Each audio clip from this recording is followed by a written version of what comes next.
here in the gorgeous Regal Theatre. I'd like to also say hello to, we're being joined in Roxby Downs by the library over there, who are getting this event live streamed to them because they're not lucky enough to get all the fabulous authors that we get, so we're sharing the love with them. So hello to all of you at Roxby.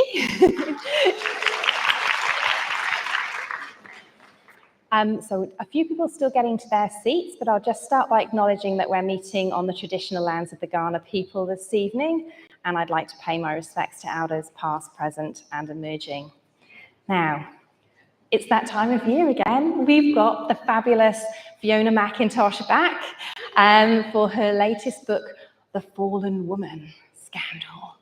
Now, you're going to be the lucky people who probably get first, because officially not out till tomorrow. Is that correct, Hannah? I'd like to thank Hannah, who's sitting down there from Penguin, who's made this possible this evening as well. So anyway, without further ado, I think maybe give it 1 more minute till these ladies are sitting down, and I'll hand over to the fabulous Fiona McIntosh. Thank you, Sarah. Thank you. Hello, gang. Hello, hello, and hello, Roxby. We're beaming up to Roxby using this. So this isn't my pendant. This is some special tech we're using. Can they hear us? Oh, good. Okay. Hello, everyone. Lots of gorgeous, familiar faces. Thank you for coming. Thank you. All right. It's like a big warm hug being back with Burnside. Thank you very much. I think you're going to love this one, everyone. Now, when I started to think about what to share with you all, I tried to remember where the idea for this book came from.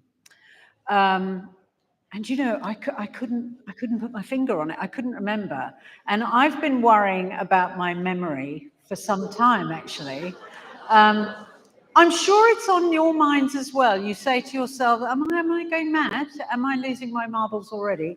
But I definitely have that worry that if you ask me, my greatest single fear, it will be that I might lose my memory, and then I'll lose my stories and I'll lose my words and all that. So it is a tremendous fear. And my son, who is here tonight, and I didn't know he was going to be here tonight, so I'm going to talk about him anyway. He is a neuropsychologist. And so I kept saying to him, Will, can you do the tests on me? And he said, don't be ridiculous. I'm not going to do these tests on you. And I said, no, can you just test me to make sure that my memory's where it should be? And he really didn't want to do it. And I said, no, as your mother, I'm pulling rank. I need you to do this. And so he said, all right, Mum, if we're going to do this, you're going to do it properly. You need to get rid of Dad, and you need to have a table and 2 chairs, and you need to give me 3 hours of your time. So I thought, okay, you know, don't talk to me like that. Okay. And so he came, and my sweet, smiley son turned into this horrible person who arrived with a clipboard and all these bits and bobs and this big book. And then he said, are you ready, Mum? Have a seat. And I thought, don't tell me to sit down in my own house, but, you know, have a seat. And then he said, right. And he put on these big glasses and he said, right, let's begin. And he started, you know, and he'd kept turning things around and saying, I'd like you to look at that. And I know this is a memory test. So I'm memorizing, thinking, yeah, I've got it. You can't trick me. And then he'd not refer to it again for about 10 minutes. And then he'd say, do you remember I showed you that? Could you now say those words back to me? And it's just, I began to shake, I began to tremble, I began to perspire. It was getting harder and harder. And this test went on and on and on. And there were these elaborate, come and see me afterwards. If anyone's going to do the test, I can tell you what's in there. All right? So we can cheat the system. But there were all these elaborate drawings, and you had to recreate the drawing. But he doesn't say, do it now. He'd say, do it 2 minutes later or 3 minutes later. But he's bedazzled you over here with something over here to sort of make your mind go over there and then suddenly bring you back here. It's so nasty. Anyway, I got through it all, but I was deeply upset because I thought I'd failed so badly. And he said, right, well, I'll go off and collate the results. So, you know, why don't you go and make a cup of tea, go and find Dad wherever he is, and I'll be back. And I was so upset, and off he went for about, I don't know, about 30 minutes. He went off to collate all these results. Finally, he came back in with the, you know, I was ashen by now, and I thought, I don't want to know. No, it was a joke. I don't want to know. I don't want to know that my mind's going to go in 12 months sort of thing. Anyway, he sat down and he said, Mum, you have nothing to worry about. You are in the top 2 percentile of memory. Now, I'm not telling you that to sort of impress or boast. It's just, he was saying, if only you weren't such a bull at a gate, those drawings and everything, if only you'd paused and thought about it, you would have got it absolutely perfect, and you'd probably, you know, gone close to 100%. But because you were so anxious, you were rushing and trying to beat me before I could finish what I was saying. So all of that is to tell you, and then he turned back into nice Will after he took off his glasses and his horrible white lab coat and his everything else he had on. All of this to tell you that I still can't remember what prompted this story. So while my memory is nearly 100%, I can't help you there. So I'm going to take an educated guess about where this came from. And I would say it came from my first visit to Salisbury in Wiltshire. So has anyone here been to Salisbury before? Oh, fabulous. That's plenty of you. So those of you who've gone, you'll know that that gorgeous cathedral is awaiting you. This is the cathedral that inspired Ken Follett's Pillars of the Earth. So if you haven't read that book, please borrow it from the library. It's an absolutely fantastic, towering story. And it was Salisbury Cathedral was the model for that story. And it's the story of building a cathedral.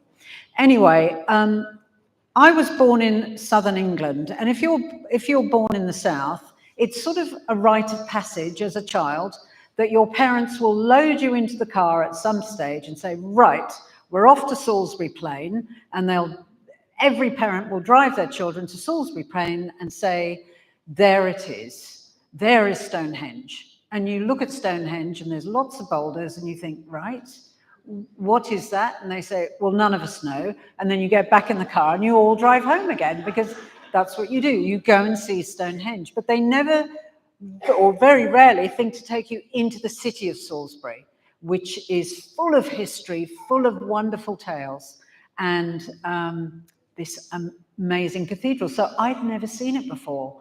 And I saw it for the first time age 60. So, you know, a few years ago, I went there and walked into Cathedral Close, and those of you who've been there will know this glorious Cathedral Close is the largest one in England, and it's like a living museum. So people actually live there, but everything about it is super protected and heritage listed, and you can't do a thing to any of the houses. And it was originally built for all the clergy, but now everyday people can live there, and I wish I could buy a house in Salisbury Close. I'd live there in a heartbeat. Walking through, and you know, I didn't even have to go into the cathedral to know I was going to set a story here. So I really do believe this is where it erupted. I just didn't know what story I was going to set there, but I knew I was going to use Salisbury. So it begins with place, and then I would have gone back a second time. So this would have been in 2021 and begun to walk around Salisbury and say, give me a story, give me a story. Now, you know, I always write about a woman in some sort of crisis. So in this respect, I thought, well, who is she? And I called her Jane. That was just the first girl's name that came into my head, and it stuck. She's remained Jane all the way through the processes. So you're going to meet Jane Saville. And I thought, what are you doing here, Jane? Because I knew she came from London, and I thought, why are you here? And I needed some dramatic reason why she was away from her home and her birthplace.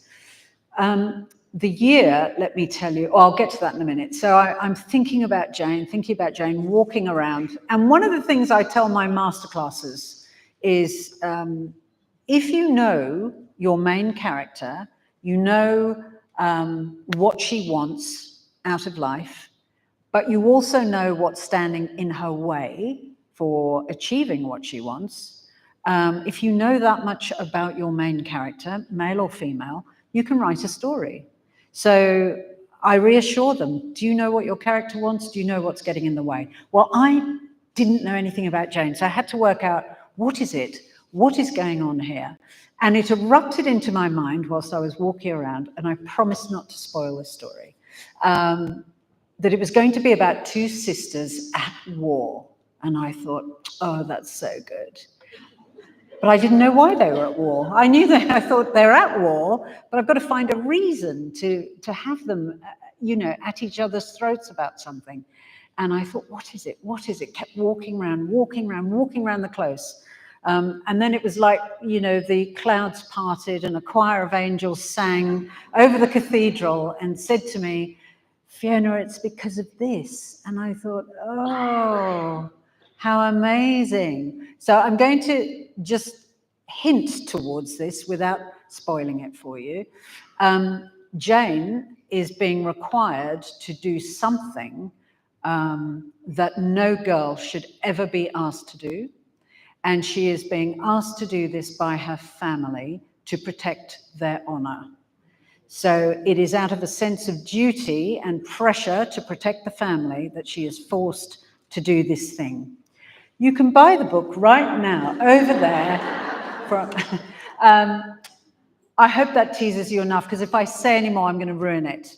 So once that happened and the choir of angels sang, I thought, I don't need anything more. I know exactly how to write this book now. And so my job then was to think about, what does she do? And I've got Jane actually as a watercolor artist. So she paints botanical pictures, because that was used to be a very good pastime for women of this time. When I say this time, I had to decide when I was going to hold this story. And at the time that I was wondering this, we were mourning the passing of Queen Elizabeth, and King Charles had ascended to the throne. And I realized, wow, this is going to be the first time in my life that I've shared in a sovereign's coronation. And I'm sure that's the same for a lot of us here, that we haven't been involved in a coronation before. So I thought, right, I want a coronation in my story. So I began looking up the history books. Let's look at all the coronations. And I found one in 1902. So Edward VII, I'm hearing a baby everywhere. Where's that little baby? Anyway, sorry. Oh, there, hello. So Edward VII ascended the throne from Queen Victoria in 1902, thereabout, 1902. And I thought, perfect. So what if I have that coronation? And then I looked up how long his reign was, and his reign it shone very brightly, but very short. He was very popular, but his reign ended in 1910 when he died, and his son, George V, took over the throne. George wasn't meant to take the throne. Sorry, don't mean to go into a history lesson, but his brother died tragically and was due to marry Mary of Teck, Princess Mary of Teck.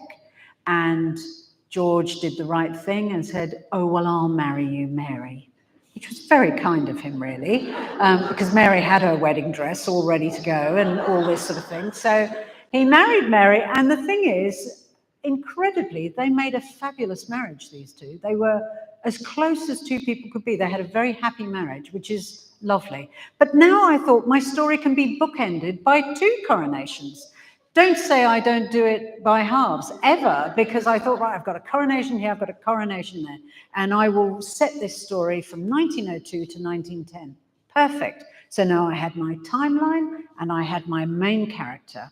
I'm just trying to show you how a story comes together, if that's helpful. And I knew where it was going to take place. So now one bit was missing, and that one bit was, in all of my stories, although I don't write romances, I do like a romantic thread in my stories, and I'm always going to have a love story in there somewhere. And so I had to find the man who was going to counterbalance Jane. And I thought, who's he going to be? I wanted him, like Jane, to come from a noble family, plenty of money, a particular strata of, just a minute. Because, you know, normally they take a picture and I'm like this, talking. I get quite cranky how I end up looking in photographs, so I'd rather pose for them. So where's he going to come? He's, you know, he comes from this strata of society that is very wealthy. His father is an industrialist, and he is, you know, primed to take over the family business, except he doesn't really want to. He's a bit boffiny, and he just really wants to be left alone, except he knows it's his duty and his honor, a bit like Jane, that he does have to take over the family business. But his great love, the great thing he loves to do, is he's a pomologist, and I didn't know such a thing existed. That's the study of apples. However, I took it to a new... There you are. Don't say you don't come to a Burnside event and learn. We're always going to educate you here. A friend of mine sent me this marvelous article. She said, oh, I think this is something you'd like. And I thought, what is this? And I read it. And it's about apple detectives. And they have existed for hundreds of years, and they're usually men, not so much now, but they used to be men, who would go around the country trying to find lost apples before they became extinct. And they were called apple detectives, or apple hunters. And I thought, surely this isn't still going on. Right enough, I did my research. There are these weird, quirky little people going around England trying to save a lost apple before they find the last tree and the last fruit, and they quickly graft it and they get it to Kew Gardens, and Kew will send it to an orchard and they'll save its life and save it for all of us. Most marvelous story. And I thought, definitely, Guy Atwood is going to be a pomologist. I have to do this. And I thought, it's so boffiny and quirky, it really fits the story. So now I had my two characters, I had them in place in Salisbury. How are they going to meet? And that was my big job, was how are they going to meet? And the way they meet is quite dramatic, and I won't spoil that. So I was off and running. I was able to write this. Once I had them in place, I could write the story in 8 weeks. You know, it was really easy to write the story. But I had to do a lot of research beforehand. So it began with, let's research Salisbury and get to know it properly. I needed to know, where did Jane live? So I went round and round and round the close, because I wanted her to live in the close. And I finally settled on this gorgeous, gorgeous Georgian. It looked like a doll's house. It's painted this sort of apple green. I couldn't believe it was apple green. And I thought, yes, it's all coming together here. And the apple green that it's painted in is a true colour of the Georgian period. So they haven't been allowed to change that colour. So it's a true colour. And I thought, I'm just going to, you know, stake out this house and see who owns it. And I could see this woman coming and going and coming and going. And she had that sort of pinched look about her. And I thought, yeah, she's not going to let me knock on the door and just... So I thought, how am I going to do this? And I'm quite manipulative. I'm quite good at getting what I want. And so I thought, what I need to do is play to her ego, and I will write to her from Australia, like and doff my cap to her sort of thing. I'd love to come and see, you know. I really didn't care about the house. I wanted to see the garden. That's what I wanted to get into, because I loved the house. I knew it would work. I needed to get into the garden. Anyway, I wrote her this, I went and got beautiful stationery, and I wrote in gorgeous sort of green ink. You know, it was proper ink, a fountain pen. I wrote it. I knew it would work. And I said, I am like a world famous author, you know, blah, blah, blah, blah, did all this. And of course, the letter came whizzing back. Of course, you must come and have tea. You must, next time you're, and I was on a plane and over there as fast as I could. Anyway, she was exactly how I thought she would be. She said, oh, lovely to meet you, you know. have I mentioned that I'm going to Venice next week? Did I say that in the letter? And I said, yes, you did actually. She said, oh yes, I'm going to Venice. I'm also going to Vienna. My son lives in Vienna and my daughter lives in Venice. So we'd like to go there. And I thought, oh, you're boring me. But anyway, I don't need to know this, but she took me around the whole house and I had to see every nook and cranny. And I wasn't interested because I wasn't being mean-spirited, but the thing is, the house had changed a million times. You know, I'm trying to get to a time in 1900, so even from 1900, it would have been changed so many times by different owners. And so I did the right thing and oohed and ahed at all her fabulous furniture. And she said, did I mention I'm going to Vienna? And I said, yes, you did, actually. That's great. Hope you have a lovely time. I know your son's in Vienna, your daughter's in Venice, da-da-da-da-da. Anyway, she finally said, I've been waiting, and she finally said, do you want to see the garden? And I was out of those doors as fast as I could. And I said, yes, how about that cup of tea? And she said, oh, yes, I'll put the kettle on. And I thought, just stay there. And, you know, take your time, Anne. And I ran out into the garden because I wanted to be alone in the garden, you know. Because for me, I need to feel this story. I didn't have a story yet, so I need to feel it and know, you know, what sort of scenes I could set here. And I ran down the garden as fast as I could. It was everything I wanted. It was a walled garden with ivy trailing, and it had a honeysuckle that wasn't out at the time, but I knew it had a honeysuckle. I knew it had beautiful hanging vines of sun. It was just gorgeous. Gorgeous. And I went down to the bottom of the garden and thought, please, please, please, please, please. And of course I got there and there was an orchard and there was an apple tree, which is, look, my nipples are standing out just thinking about this because, oh, sorry, Roxby Downs, you need to know this is how I am. Please apologize to them.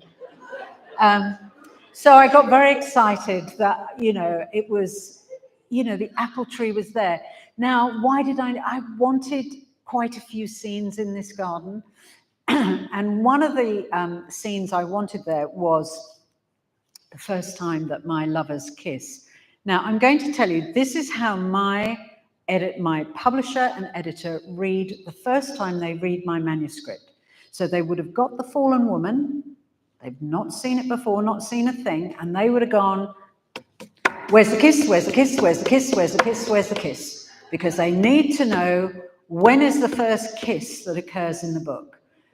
This is how it rolls, you know. I'm writing into a space that is quite romantic and lush and historical, and they want to know, when do these gorgeous people first kiss? And often Ali will say, Fiona, it's too far in. That kiss is and I'll say, well, Ali, I can't do it yet because they don't know each other well enough. Well, I don't care, Fiona. Make them kiss earlier. It's got to happen earlier. So we do this argy-bargy and we finally compromise and then we find the right spot for the first kiss. But I knew that first kiss had to be under the apple tree because Guy is all about apples and it, you know, it needed to be there. So I was very excited to find this apple tree. And then I found other parts in the garden that were just perfect. There are probably 3 major scenes that take place in the garden, so I had to get it right. And it was brilliant. And I could feel it coming up through my toes, the story. I thought, this is so right. And then Anne came and burst the bubble with tea, you know, but that was okay. I got what I needed, swallowed my tea as fast as I could, and I was out of there like a shot. But it was very kind of her to take me through and let me borrow her house. The other person who did this for me was a lady called Sally Pond, who also lives in the Close. Because Jane is a watercolor artist, I needed to learn about watercolor painting. I don't know anything about it. And so I noticed in the cathedral they were selling a book called The Flowers of the Close. And when I opened it up, it said by Sally Pond. So I went up to the counter and I said, this Sally Pond, is she? I'm presuming she's local. They said, oh, she lives in the Close. And I said, you're joking. And they said, no, she lives, if you go down here and you go there and you do this and you do that, you'll find her house. It's number 2. And I thought, right. So off I went on a mission and I thought, well, I can't come back again. So this time, well, I can come back again, but this time I have to make the contact. So I knocked on the door And this lovely lady answered, and I said, now listen, I am a very huge and important world famous author, and I'm trying, and she said, pardon, and I said, I'm so sorry, let me tell you. And I told her everything about this. She said, well, come in, come in, come in. She sat me down. She said, now tell me, what are you trying to do? And I said, well, I need to learn about watercolor painting. And she said, but you're talking about apples. And I said, yeah, it's a motif for the story. And she said, well, why don't you come back in spring and we'll do a full study of an apple and all of its parts, but particularly its blossom. You need the blossom.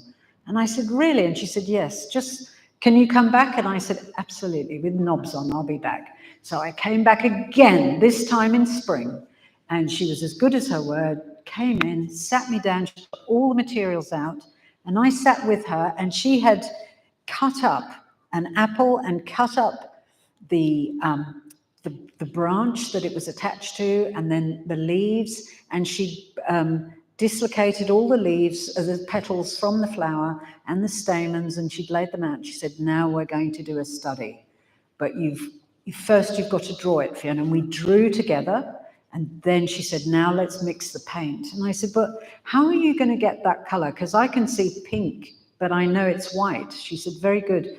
But there's grey in there, and there's mauve in there, and there's yellow in there.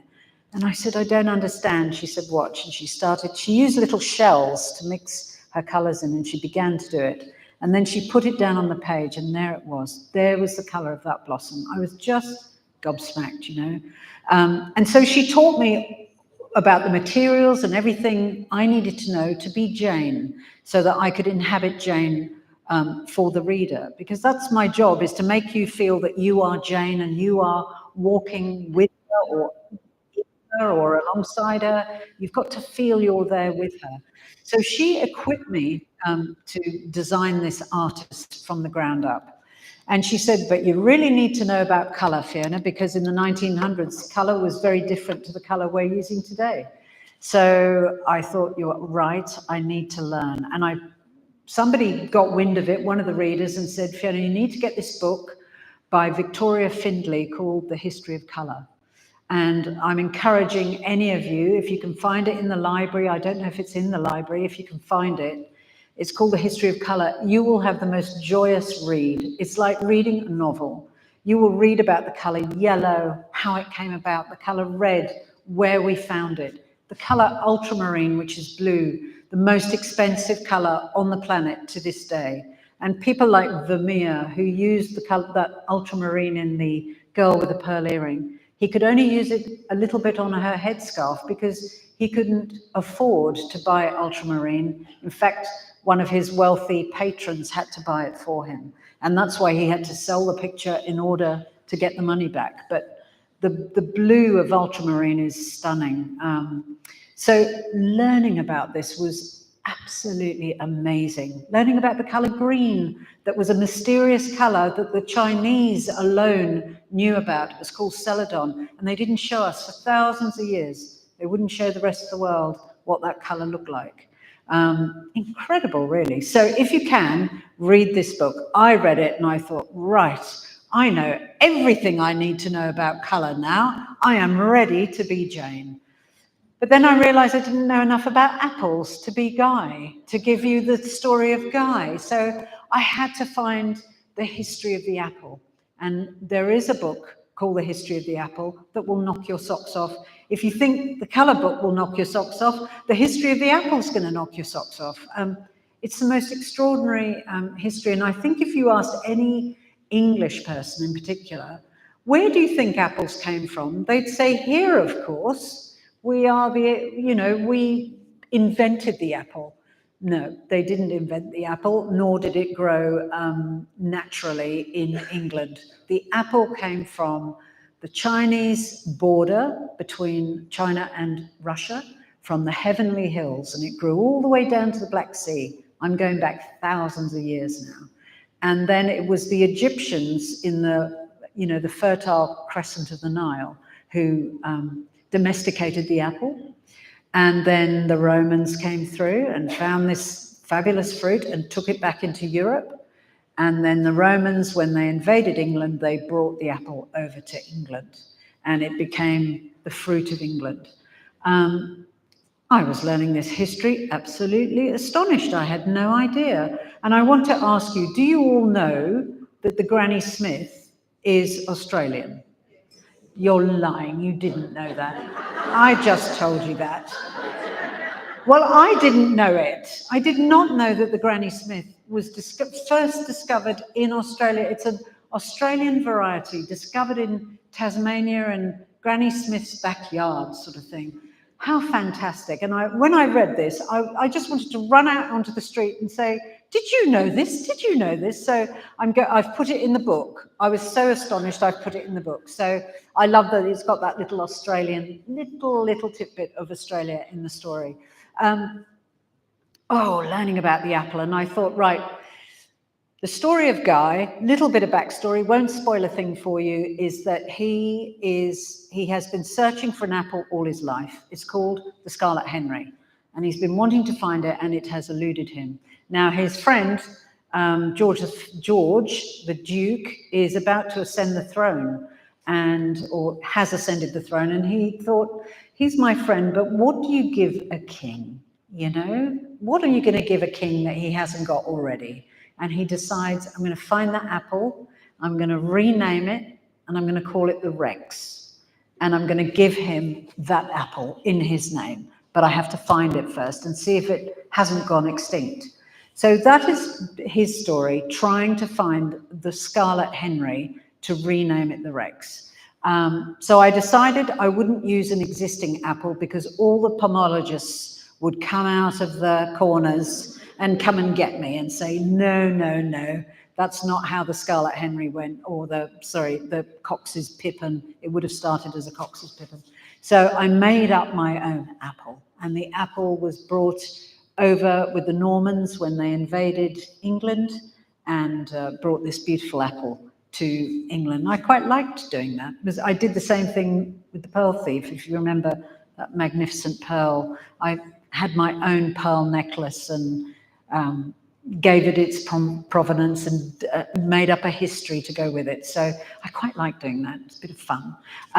So I now had everything in place and I was off and running. There was just one last piece to the jigsaw, and that final piece to the jigsaw is that my publisher will always want one very large outdoor scene.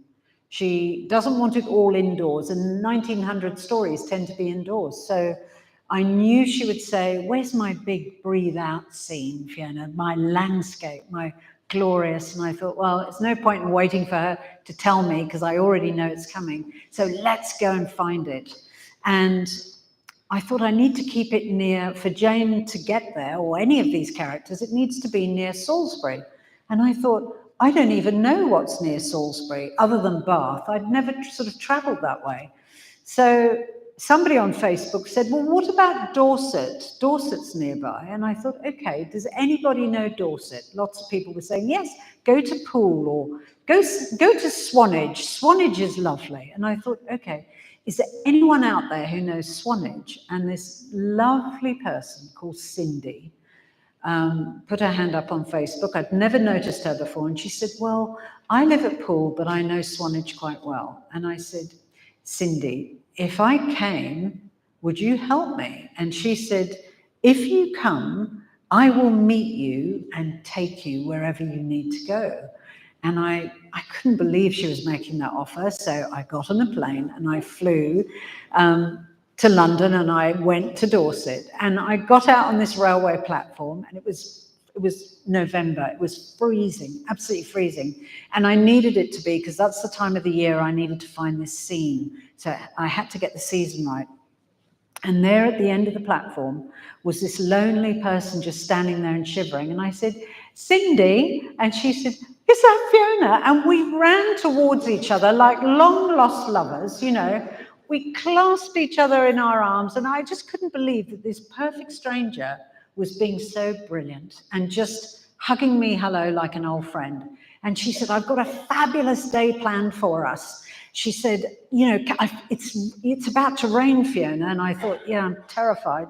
And she said, And we're going up onto the heath. And I know you think a heath sounds good, but she said, it's actually a bog. So we're going to sink into this bog. So I brought you Wellington boots and I brought you a great big Mac, and she got me all dressed up. I looked like Paddington Bear going off, you know, off on this day trip. And off we went. And she took me up to Studland Heath. And she brought her 2 big Labradors. She said, oh, they'll love it too. And off we went. And we were sinking into it. It was so disgusting, but so fabulous at once. Because this is what I needed. I needed it to be that sort of windswept, boggy heath to set this scene. And why did I choose this place? Was because in researching it, I found out that there's a flower that grows only there. In the whole of the world, in the whole of England, this one flower is unique to Studland Heath. And it's called Godslington something or other, is the tiny little patch where this, it's called a sundial something or other. I can't do the Latin name. It grows there. And I thought, well, this is going to work for Jane, that she's going to have this memory of this flower. You'll understand when you read it. So I said, do you think we'll find it? She said, well, not at this time of year, but we'll find all the gorse and we'll find this. And we walked and walked and we got blown to bits. So breathless, so freezing, so wonderful. And I was able to reconstruct that in the story for you. If I hadn't gone there, I would never have been able to evoke the scene for you, I hope, as well as I do evoke it, and that you enjoy it when you get there. Think of me there freezing and teeth chattering, and the rain was coming in sideways and all that sort of thing, but it had to be like that for it to work. And then she said, but I've got a lovely surprise. We're going to this place called Chocoloco, and it's in Swanage, and it's a very specialist chocolate shop, and they do the best hot chocolates, and they do. So we went and this is the best bit of this whole story. And it's a lovely segue into crime. So we're sitting there drinking our hot chocolates. And I said, Cindy, you know everything about me, but I know nothing about you. What do you do? And she said, well, I sort of work in security. And I said, what do you mean sort of work in security? And she said, well, yeah, it's security. And I thought, she's shutting me down there, I can tell. So I thought, I'll try again in a couple of minutes. I'll come in a different way. And I did. And I said, security, so are you walking with your 2 dogs in a big uniform? Is that what you're doing? And looking out for intruders? And she said, no, not that sort of security. And I thought, oh, gotcha. I said, is this defense kind of security? And she said, yeah. And I said, Cindy, do you know how to build a bomb? And she looked around like this. She checked around that no one was there, and she said, what do you need to know? And I thought, I've done it because I so want to build a bomb. I wanted to, at the time, build a bomb in the story of the new Jack Hawksworth, which is Blood Pact. Now, you should have all picked up a copy of the little sampler of Blood Pact, which is a nice little gift. Hopefully it'll suck you in and make you want to read that story, because it is the 6th book of the Jack Hawksworth series, and there's a bomb in it. And I said, Cindy, I'm going to need your help. And she said, whatever you need. And anyway, she was so good. The more we talked, I've moved on to Jack Hawksworth, by the way. We've left The Fallen Woman. We're now in Jack Hawksworth. And I would keep saying, what about this? And she said, Fiona, if you're going to have a car bomb, you're going to need so much explosive. It's not going to work. And then I said, what about this? And she said, no, because the authorities would know that you're acquiring that material, because it's all got codes and registered. So I said, how am I going to do this? She said, wow, I've thought it out. She said, we're going to build an incendiary, and that's going to set off something else. And we talked it through and we worked out what it was going to set off. And I said, and boom. And she said, and big boom. And I said, okay, fabulous. That's what we're going to do. So, and I said, but now bomb disposal.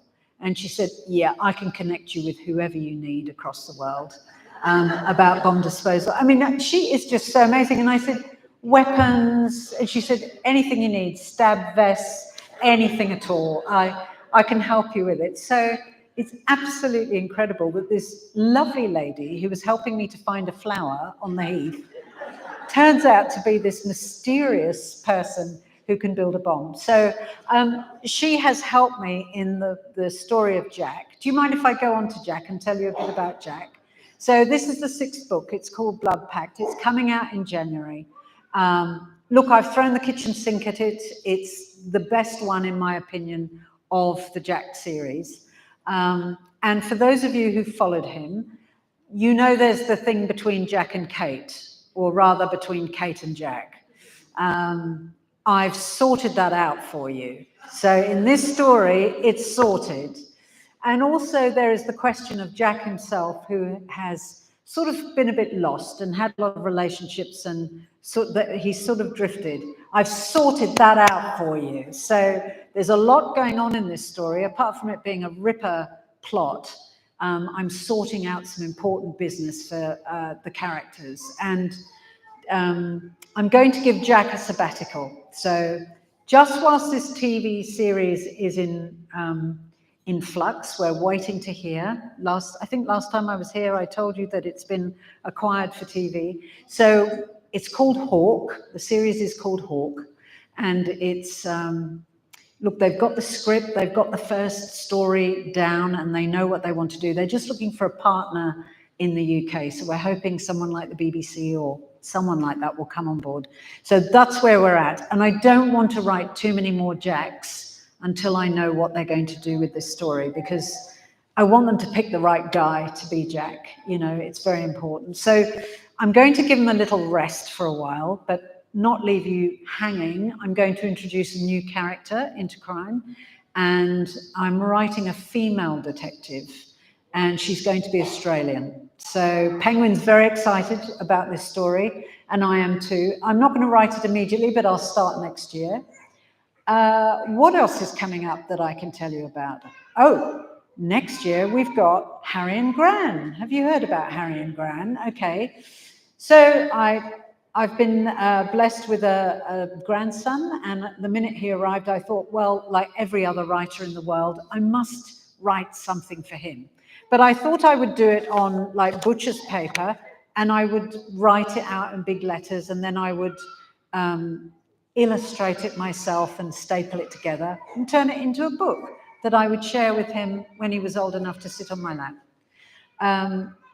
Anyway, Penguin got wind I was doing this, and they said, can we read it? And I said, oh, no, it's really, no, it's really silly. And they said, no, we'd like to read it, Fiona. So I sent it to them. And what happened was we now have a picture book coming out in March called Harry and Gran Bake a Cake.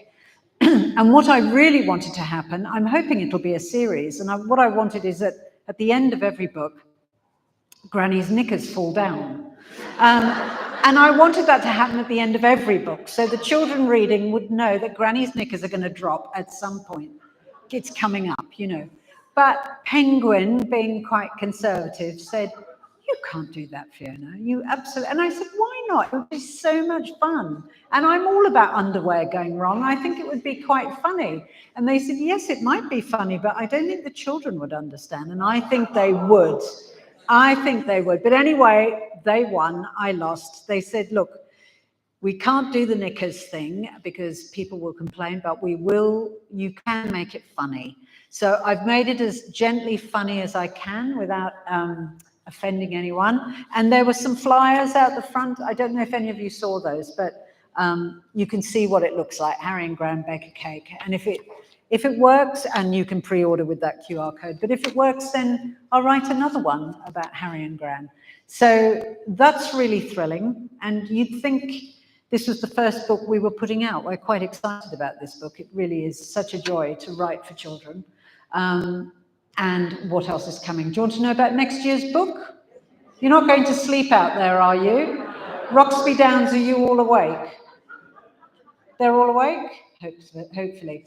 The next book coming out is called The Soldier's Dram, and this is the continuation of the Champagne War. So a lot of you felt very cranky about what I did to Charlie, and I didn't do it. The story writes itself. Charlie chose his way, and this is what happened to Charlie. But a lot of you felt a bit miffed that his story stopped where it stopped. And for years, I've been asked by readers, please tell us what happened next to Charlie. So I finally decided, all right, let's do this, because I had an idea for what could have come next.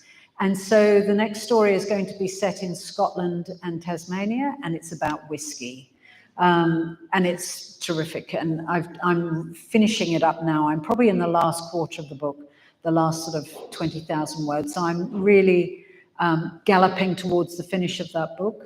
And the book after that, do you want to know that for 2026? That is set in Malta. So I'm whizzing you all over the place here. I'm going to be like a virus next year. You're going to see my name everywhere. You're going to be so tired of me because has anyone out here read my fantasies? Anyone? Oh, you have, you sweet people. Okay. Well, Penguin has acquired all my fantasy titles and we're re-releasing them in trilogies. So they're coming back out for a whole new generation to discover. So that's fantastic. It's just going to be me everywhere next year. Don't get bored of me or I won't come back. All right. Look, I thought I'd end on something humorous, like I always like to. In thinking about, I was talking about the first kiss. In thinking about that, before the first kiss comes the first meet. How do these two people in the story meet? Now, I've had to write a first kiss 43 times already. I'm sure you all remember your first kiss. It was delicious for most of us, certainly was delicious for me, but how do you write a first kiss and make it fresh for everybody to enjoy? How do you write before that first kiss, the meeting of these two people, where the reader begins to feel, oh, there's something between these two? And so in thinking about that, I began to think about meeting my husband, which the man that I thought would be the man of my dreams did not turn out to be the man of my dreams. It turned out to be Ian McIntosh. So, poor chap. He's not here to defend himself, but I will tell you about that first meeting because I'm not lying. It's so hideously true. I can't believe it's true, but this is how it went. So I was working in Alice Springs. I was 21, newly out from London, and pretty fabulous, I have to tell you. Had the body to match a 21-year-old. Remember that, girls, that body? Well, that's how it looked. Everything was tight and brilliant, where it should be. Not swinging off and swinging left and swinging down and all those things that are happening. I was high fashion, London. I'd come out from London. I was in Alice Springs where they walked around in safari suits. It was horrible. Anyway, I was employed to work for this man called Ian McIntosh, but I hadn't met him. And it had been 6 or 7 weeks into my employment and I still hadn't met him. And what he used to do, he'd come in at night like a little spider and leave notes for me. And then I'd come in the morning and I'd try and read these notes and do what he needed done. And this is how it went. And he had the most awful writing. It looked like an ant had sort of dropped into a puddle of ink and then staggered drunkenly across the page sort of thing. It's just the most awful writing. I now realize he's left-handed, so we forgive him that, right? Sorry to all the left-handed. I've got a left-handed son and it's so awkward. It's, it's all like weird, isn't it? That hand is always... I said to my husband, there's a fly there, can you kill that? And he went up with his left hand and it was so awkward. I thought, what are you doing? Whereas I just take the fly swat and go thwack like that. So neat, so tidy, so precise. The left-handers come all wonky donkey. They come in with their left hand. Sorry. Who's left-handed in the room? Don't hate me. Don't hate me. I actually love left-handers because you're awkward. I like the awkwardness. But Ian said to me, it's because I live in a bastard right-handed world. That's why. I look awkward because everything is for the right-hander. So I never ask him to cut anything out because we'd go off here somewhere with, So anyway, what was I telling you? Oh, yes. So drunken ant on the thing. And I'd not met him and I was doing this work. And the other thing is he'd come in each night and he'd eat the chocolate that was in my drawer. And it would really annoy me because I've always had chocolate my whole life, there's chocolate nearby or I'll die. So there's chocolate, and he'd leave notes saying, this one was yummy, I like this one. Or, I meant to leave you a piece. But he'd eat the whole thing. He'd never leave money. He'd never replace the chocolate. So I sort of was quite slit-eyed about him. Anyway, so now I'm working 6-7 weeks in, and I could see from the corner of my eye this really, truly ghastly thing just arrive over there, right? And what I could see was a pair of dress shoes that hadn't been in fashion for decades. And I come from a family, my father taught me to polish my shoes each time I walked out the door, and I still do to this day. Those hadn't seen polish for donkey's years, right? So it was hideous. And coming out of those horrible, unfashionable dress shoes was this pair of brown socks that looked awful. And then rising out of those socks were these horrible, spindly legs that went spindly, pale white, nasty little legs. And then at the top, and I do mean the top of those thighs, if I said Warwick Capper to you all right, you're old enough to remember him. Warwick Capper shorts, they weren't white, they were brown. And I didn't know what was going to drop out of that corner of those shorts, those tight shorts, at any moment. So this horrible ensemble walks up here, and it's coming towards me, and I could see this red T-shirt stretched over a really round tummy like this. And on this red T-shirt was the word Tijuana from Mexico, but it was such a round, it had to stretch over the round. So Tijuana went all the way around his belly. And I thought, don't look up, just go away, whoever you are. Anyway, I couldn't be fully impolite. I had to look up because it was standing in front of me. And I looked up, and there was this nasty mop of dark, long hair, like, not like mine, but just, you know, ghastly. And then this, to cap it off, the absolute end of it all, this nasty porn star moustache that went like this, real 70s stuff, bushy, and down like this. And I was like, ugh, you know, what is that? And he said, hello, I'm Ian McIntosh. And I was like, ugh. But the problem was, this is the problem, ladies and gentlemen. As I was thinking, I want to vomit, I was also thinking, I love you. And I don't know why, because nothing about him appealed to me, nothing. He hasn't changed. He hasn't changed. But I believe that love is not in our control, okay? I think when you fall in love with somebody, there's something chemical going on. It's not, you can try and force it, but it's not, the natural toppling in love is beyond your control, because if it was in my control, I would be married to George Clooney or, you know, Colin Firth or Daniel Craig. I would be married to one of those. I would have manipulated my way around to get to that.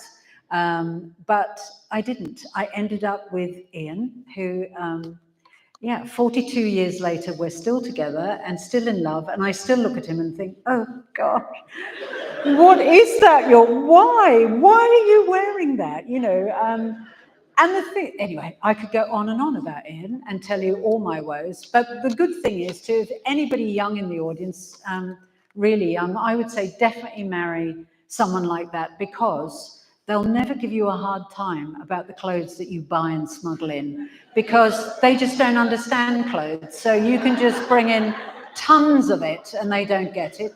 And they'll always say, oh, you look lovely. And you think, oh, this old thing, you know, and it's brand new. And the other thing is, marry older. I've told this audience this before, marry older, because he has to get his glasses on, he's got to put his hearing aids on, he's got to get his Zimmer frame out just to come out and see you, you know. So if you marry old, they'll always think you're a goddess, because, you know, they can't see your cellulite, they can't see your wrinkles, they can't see anything that's going wrong. He still thinks I'm a goddess. He's got no idea what the truth is. So, girls, if there's anyone young out there, marry young, marry old, be young, marry old, and you know, marry bad dresser, because then you won't fight about wardrobe space. Ian's got this much space, and I've just got. Oh, I didn't see that.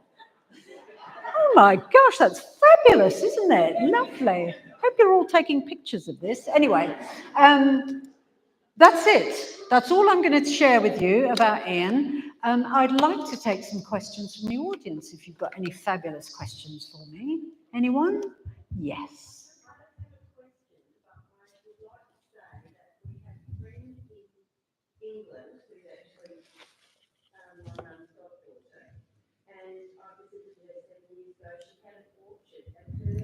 Specialisation was to find old apples and grow them, graft them, rotate them. Yeah. And unfortunately, she's lost the right to that orchard, the legacy and the skills. But through that, I developed a love of these ancient apples, which I didn't even know was a thing. Yeah. So I just wanted to say that as soon as you said it, Tom Olive. Yeah. But she has specialised in finding out about ancient apples. That's wonderful. That's so wonderful. I'm sorry that she's lost the lease to it, but other people will take care of it for her. I'm sure of it. I'm sure they will. Yeah. And they won't allow that orchard to be destroyed. There would be heritage, will be on it in a blink to look after it. Oh, wonderful. Thank you. Hello. Hello. Thank you very much for your speech tonight. Pleasure. How much whiskey sampling have you done with the new book? Look, I don't drink at all. I'm a teetotaler, so this was a really hard job for me to do. And I actually, Will came with me because we were driving around Tasmania. He said, "Oh, I'll come and I'll drive you." And I said, "Will, you're going to have to drink the whiskey," and he said, "No, I don't really like whiskey, Mum." And I said, "You've got to drink it and I'll do the driving." So we got this double act going where nobody could see that I wasn't actually taking a big swig and swallowing it. But the very interesting thing is I did learn how to taste whiskey. And when I was in Speyside in Scotland, which is where Glenfiddich and, you know, Glenmorangie and all these really big old names are, Johnny Walker, I learned, they said, "Taste this, Fiona, and tell us what you're tasting." And I didn't have Will there, I had to do it. And I said, "I can taste burnt sugar in here, you know, or molasses. I could taste molasses or licorice." And they couldn't believe it. The distiller said, "That's incredible. No one picks that up." But I think it's because I don't smoke and I don't drink that I probably did have a reasonable palate to pick up some notes that they said, "It's there, we know it's there," but most people don't pick up those flavors. So I quite enjoyed, a bit like making perfume, I enjoyed the notes that go into making whiskey, that blending. I love the idea of blending. And you know, if you gave me a still right now and some barley, I could make you moonshine. I've learned how to make, you know, whiskey. I've learned how to do it. So I could actually make it, but, you know, to drink it and actually drink it, I don't know. My father loved whiskey, so I feel I've done that for him, but it's a shame I don't really fully appreciate it because people were opening 25-year-old single malts for me. And I was like, "Don't do that." But they did. And then I thought, "Oh shit, I've got to drink this now," you know, because to a newcomer, it just feels like it's burning your mouth. But it's only when you start to, you have to let that burn happen and then start to drink it. And then you learn about the beautiful sweetness or the smokiness or the peat or the different areas that it's been made in. And everything's about the quality of the water and it's fabulous. And learning it was just so enriching, you know, it was just brilliant. So I did have to taste a lot, yes, to answer your question. And Will staggered out of the distillery and I drove. Because the lady who was helping us with this, she gave us a taste of directly from the barrel. and it's 60% proof in the barrel. So we were like, all right. And I tried to pretend I was doing it, and Will knocked it back, and he was like, you know, he nearly fell over in front of me. It was so powerful. So, yeah, have to be really careful. There's just a question up there, Marsha. Firstly, I'd like to say I'm looking forward to seeing you on the cruise in December. Oh, you're coming. Fabulous. Thank you. And I follow you on Facebook, so my question is, did you ever find those? No. And this is why my memory, it terrifies me. Why is this happening to me? And Will assures me it's not memory. It's just being busy and not concentrating enough. I didn't find them. I ordered them for this tour. They arrived in a beautiful box, and inside that box were the shoes with a lovely like a lovely linen-y bag to put them in. They weren't expensive. They were Midas shoes. They were everyday boutique shoes. And I put them in that bag, and I pulled the bag like this, and I left the box exactly there and thought, Ian will burn that or crush it or whatever. And I thought I'd left them there just to be packed. I think what I must have done is then pick them up and put them in the bag going to the church. So I think someone is going with brand new shoes still with the label on them. So such stupidity, really. But I ordered another pair because otherwise I'd have driven myself mad trying to find these shoes. So I thought the only way to stop the voices in my head saying, they could be there or they could be there, I thought just order another pair. So I'm hopeful they'll turn up somewhere because they're lovely. I don't mind having two pairs, but they're not going to. We've looked everywhere. How does that happen? Crazy. Marsha. Hi. One of my master classes, one of my writers, yes.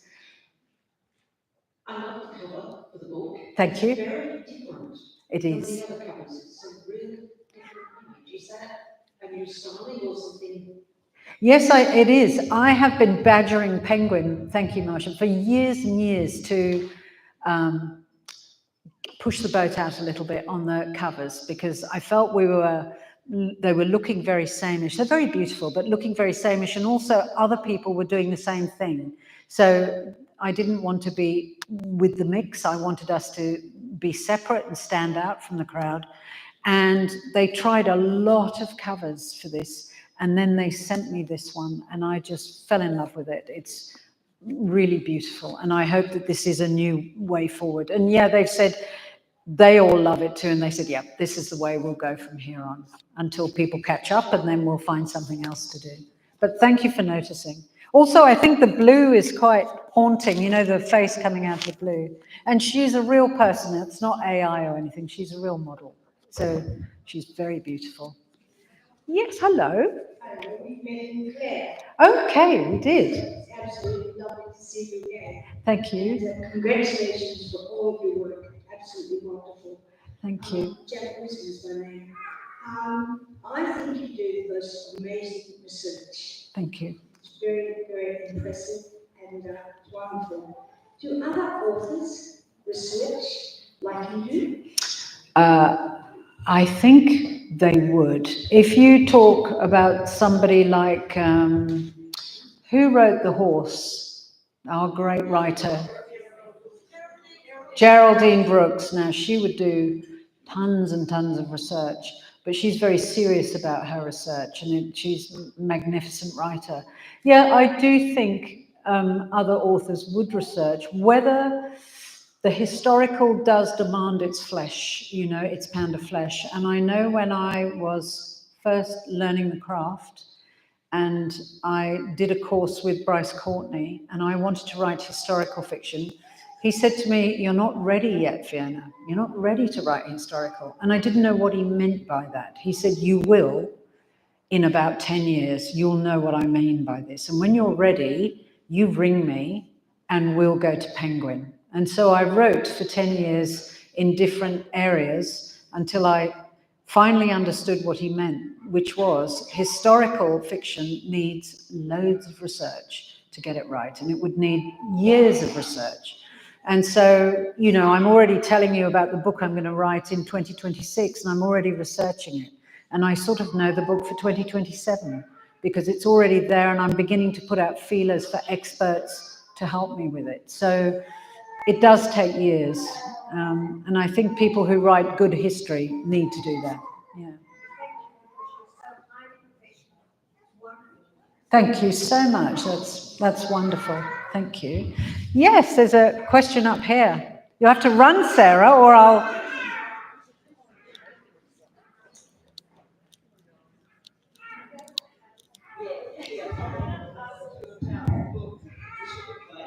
Oh, yes. It depends on my memory now, doesn't it? You're taking me back a year or two.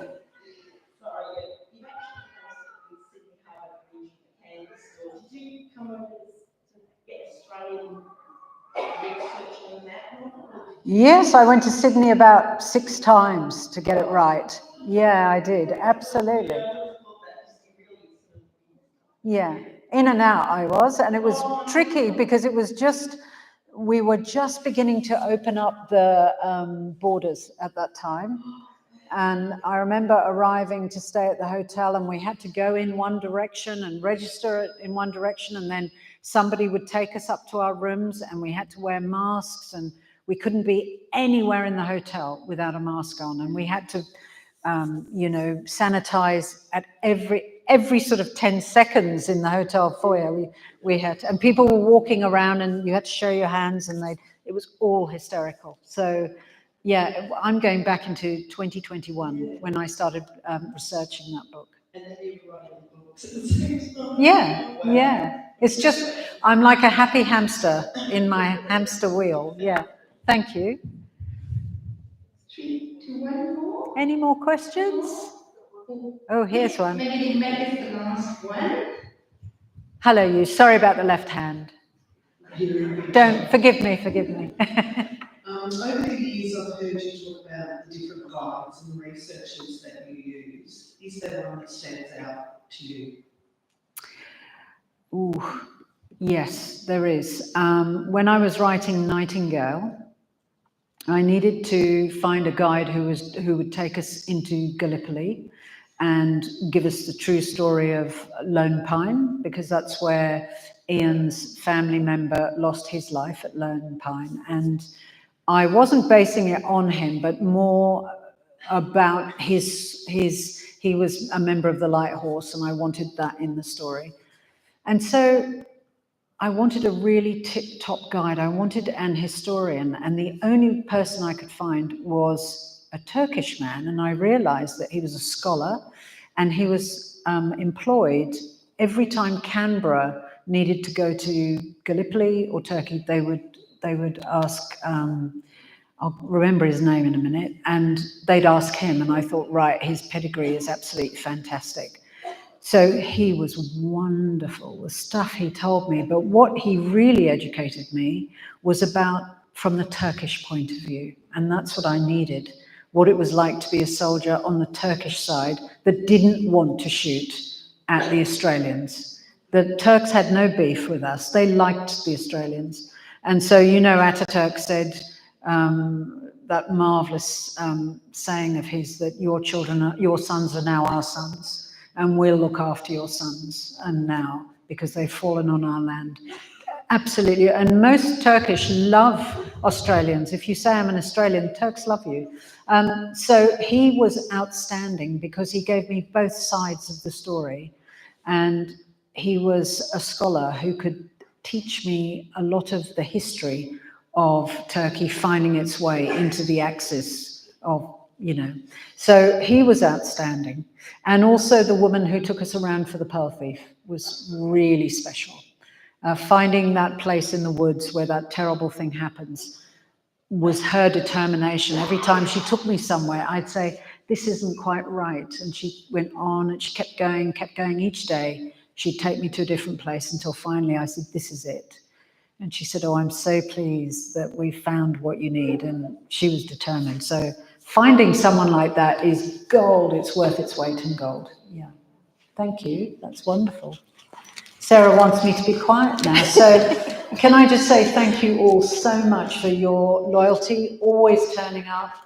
Burnside always comes out in numbers and makes me feel very very special. We always say, oh, we're off to Burnside. We always get excited because we're coming to see all of you. And thank you. I hope you all enjoy The Fallen Woman. And I'd love to sign your books if you've got a copy, or you'd like to get a copy. I'd love to sign your books for you. Thank you very much for having me.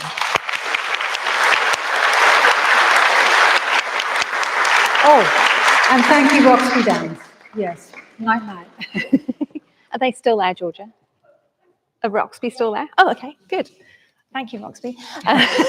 So thank you all very much for coming. Thank you all very much for coming this evening. As Fiona said, you can get a copy, if you haven't already, of The Fallen Woman from lovely Tricia over there from Harry Hartog. And Fiona very kindly will sign your books for you just over here. So if you would like to get your book signed, if you could sort of line up along that way and move across this way, just to make sure that everyone gets their turn, that would be fabulous. And just one more thing, if you could take your glasses with you back out when you go, that would be marvellous help for us. But thank you all again for coming, and hope to see you at another event soon. Thank you. Thank you.